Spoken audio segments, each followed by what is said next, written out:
ចំពោះដីមួយទីតាំងនេះនៅក្បែរនឹងផ្លូវកវ៉ាត់ក្រុងទី3ផ្លូវស៊ីជីមពីងនិងផ្លូវជាតិលេខ2ដីនេះគឺស្អាតមែនទែននៅក្បែរផ្លូវជាតិលេខ2ហើយក្បែរនឹងពលានយន្តហោះថ្មីដែលបងប្អូនអាចទិញទុកចំណីឬក៏ធ្វើឃ្លាំងផ្សេងៗបានបើសិនជាចាប់អារម្មណ៍អញ្ជើញទៅមើលជាមួយខ្ញុំទាំងអស់គ្នា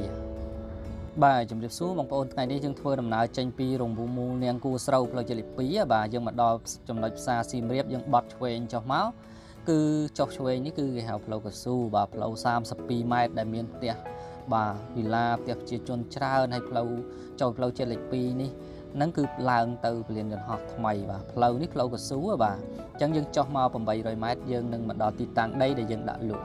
ដីនេះគឺជាប្រភេទដីស្រែដែលមានទទឹងជាប់នឹងផ្លូវកស៊ូនេះបាទចំនួន45ម៉ែត្រហើយបដោយទៅចូលជា98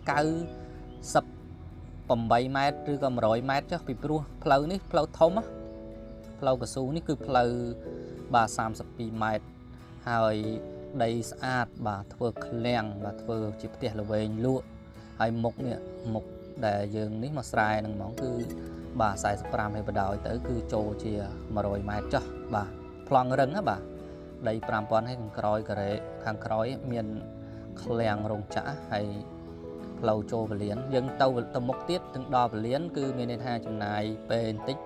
ថាយើងបើខ្ញុំវាស់មើលចូលជា6គីឡូ7គីឡូដែរពីពលានណាតែយើងចុះពីផ្លូវជាតិលេខ2តែ800ម៉ែត្រទេបើជិះទៅអ៊ីអន3យើងថាប្រហែលជា5-10គីឡូបើយើងវាស់ត្រូវណាបាទបើយើងពីដីនេះទៅរង្វង់មូលគួរស្រូវអាច6-7គីឡូដែរអញ្ចឹងបើសិនជាចាប់អារម្មណ៍ចង់បានដីមួយទីតាំងនេះអាចទំនាក់ទំនងមកលេខយើងខ្ញុំខាងលើហើយ